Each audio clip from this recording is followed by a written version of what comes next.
So I want to say first and foremost, rest in peace, George Floyd. You feel me?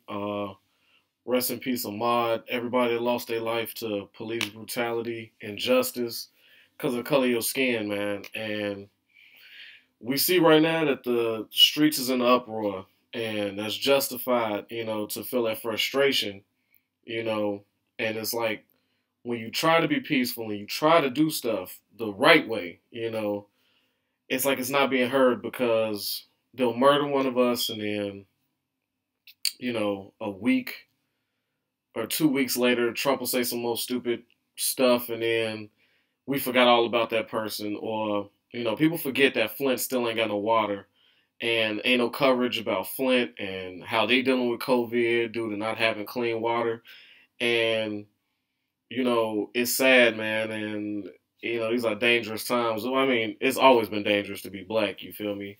But as I wake up and I look at this, I feel like I got to address it at some point because it's not always fun and games, and it's not everything is for entertainment. I just want to get this off my chest. Like, we're not new to this. These things happen, and as black people, we know what it is. We know when we go out there every day, whether we're doing a right or wrong thing, our life is at risk. Just because of the color of our skin, we can't turn this off. We black, and that's just it. That's what it is. We can't pretend to be nothing else. That's what it is, and we know we risk our lives every day leaving out our house. And for those of us that have kids, we got to sit down, have that talk with them, because these kids don't know nothing, man. They come with multitude of different races of friends, and they in this gaming generation, and they just don't understand that we have to have that talk with them, and that talk is not an easy one as a parent.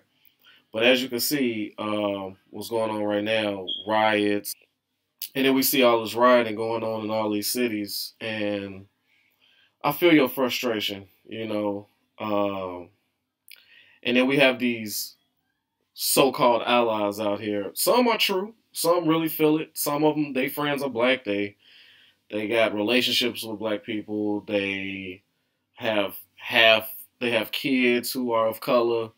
There's some true allies out here, but those of y'all that out here being violent, destroying shit, thinking you're doing it for us, it's really not, man. Let me tell you what you could do for us. As just one black man telling y'all want to help us, you go back home to your racist parents, to your racist grandparents, to your racist brothers and sisters and other family members that you might hide and you may try to avoid having those conversations with, or they around the dinner table calling us nigger and this and that, and you not addressing it because you just feel like, I don't want to start nothing. This is the time you start something. Not out here spray painting, busting out windows, and, filming and taking pictures like you with the calls. The call starts at your home with your people in your neighborhood. We know what's going on with ours, okay? It's not people that look like me out here in those blue uniforms murdering us. It's people that look like you and your brothers, your sisters, your grandparents, and your kids that are out here doing this. And you need to take that message to where you at. And if you really truly feel that way, you will fight with your family members and your people, okay, about these issues. We appreciate you standing up for us or trying to and attempt to, but for real, it starts at home, man. And y'all setting fires and busting out windows, and they show our faces on there like we the ones doing it. And we don't know if your cause is true or not. You know what I'm saying? We don't know if you're doing this for your own self-gain, some type of selfishness. We don't know, but where was y'all at? And those of y'all that's silent, we see your silence, and we will act accordingly. And to all my brothers and sisters out there of all different nationalities and colors that feel what I'm saying, I want you to, I want to ask the question of where do we go now? Okay, we've let it be known how we feel. We took to the streets. We destroyed shit peacefully.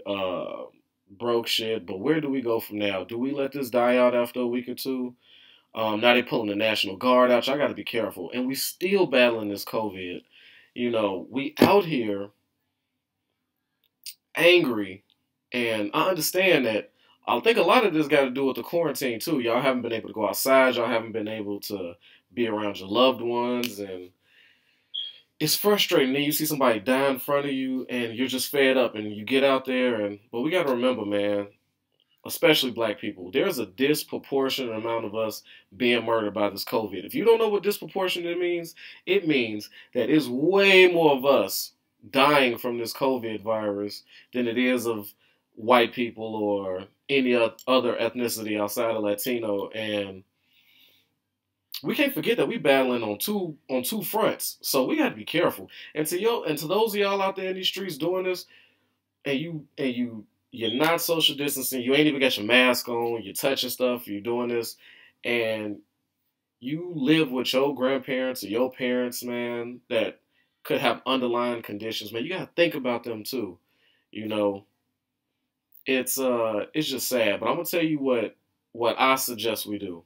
We need to come up with a reasonable list of demands for these police departments. For instance, it needs to be you need if somebody's policing a neighborhood, they need to be from that neighborhood or around it, or they have to do mandatory community service in those neighborhoods and working with people one on one because they just see us all as the same. I can't tell you how many times I done got pulled over for just having dreads, being confused with any and whoever. You know what I'm saying? And that's because they're not from here. We all look the same. We all look like a threat, and that's the problem.